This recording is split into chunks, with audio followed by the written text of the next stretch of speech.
ಸರ್ಕಾರಿ ಗೋಮಾಳ ಅಕ್ರಮದಲ್ಲಿ ಆರ್ ಅಶೋಕ್ ಹೆಸರು ಪ್ರಸ್ತಾಪ, ನಿಯಮ ಉಲ್ಲಂಘಿಸಿ ಗೋಮಾಳದ ಜಮೀನು ಹಂಚಿಕೆಯ ಆರೋಪ ಕೇಳಿ ಬಂದಿದೆ. ಸರ್ಕಾರಿ ಗೋಮಾಳ ಅಕ್ರಮದಲ್ಲಿ ಆರ್ ಅಶೋಕ್ ಹೆಸರು ಪ್ರಸ್ತಾಪ ಆಗಿದೆ.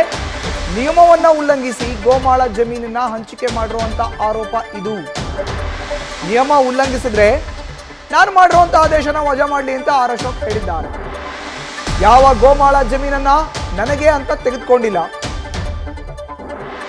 ನಿಯಮದ ಪ್ರಕಾರವೇ ನಾವು ಅಂದು ಜಮೀನನ್ನ ಕೊಟ್ಟಿದ್ದೇನೆ.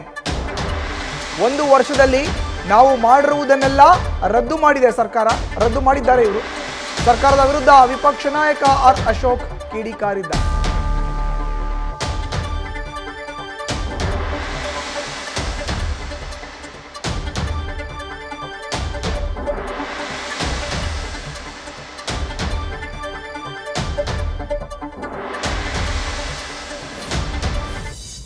ವಜಾ ಮಾಡಲಿ ಅಷ್ಟೇ, ವಜಾ ಮಾಡಲಿ, ನಮ್ಮದೇನು ಅಭ್ಯಂತರ ಇಲ್ಲ. ಏನು ನನಗೇನು ತಗೊಂಡಿದ್ದೀನ ನಾನು? ನನಗೇನು ತಗೊಂಡಿಲ್ಲ. ನಿಯಮದ ಪ್ರಕಾರ ನಾವು ಕೊಟ್ಟಿದ್ದೀರಿ. ಇವರು ಅದೊಂದೇ ಅಂತಲ್ಲ, ಏನೇನು ನಾವು ಅದು 1 ವರ್ಷ ಮಾಡಿದ್ರು ಅದನ್ನೆಲ್ಲ ರದ್ದು ಮಾಡಿದ್ದಾರೆ. ಅದು ರದ್ದಾಗಿದೆ. ಅದು ನನಗೆ ಗೊತ್ತಿರೋ ಪ್ರಕಾರ ರದ್ದಾಗಿದೆ. ಅದು ಎಲ್ಲ ರದ್ದು ಮಾಡಿದ್ದಾರೆ 1 ವರ್ಷದ್ದು, ಅದು ರದ್ದಾಗಿದೆ ಅಷ್ಟೇ. ಪ್ರಶ್ನೆ ಏನು ಬರ್ತದೆ?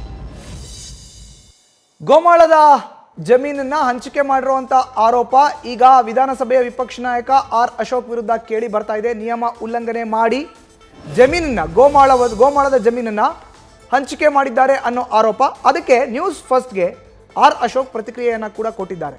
ವಜಾ ಮಾಡಲಿ, ನಾವೇನಾದರೂ ನಿಯಮವನ್ನು ಉಲ್ಲಂಘನೆ ಮಾಡಿ ಆದೇಶವನ್ನು ಮಾಡಿದ್ದೆ ಆದರೆ ಖಂಡಿತವಾಗ್ಲೂ ವಜಾ ಮಾಡಲಿ, ನಂದೇನೂ ಅಭ್ಯಂತರ ಇಲ್ಲ. ನಾನೇನು ಆ ಜಮೀನು ತೆಗೆದುಕೊಂಡಿಲ್ಲ, ಸಾಮಾಜಿಕ ಕಳಕಳಿಯನ್ನು ಇಟ್ಕೊಂಡು ಆ ಜಮೀನನ್ನು ಹಂಚಿಕೆ ಮಾಡಿದ್ವಿ ಅನ್ನೋ ಒಂದು ಹೇಳಿಕೆಯನ್ನು ನ್ಯೂಸ್ ಫಸ್ಟ್ಗೆ ಕೊಟ್ಟಿದ್ದಾರೆ. ನ್ಯೂಸ್ ಫಸ್ಟ್ ನಿರ್ಭೀತಿಯಿಂದ ನಿಮ್ಮ ಪರವಾಗಿ.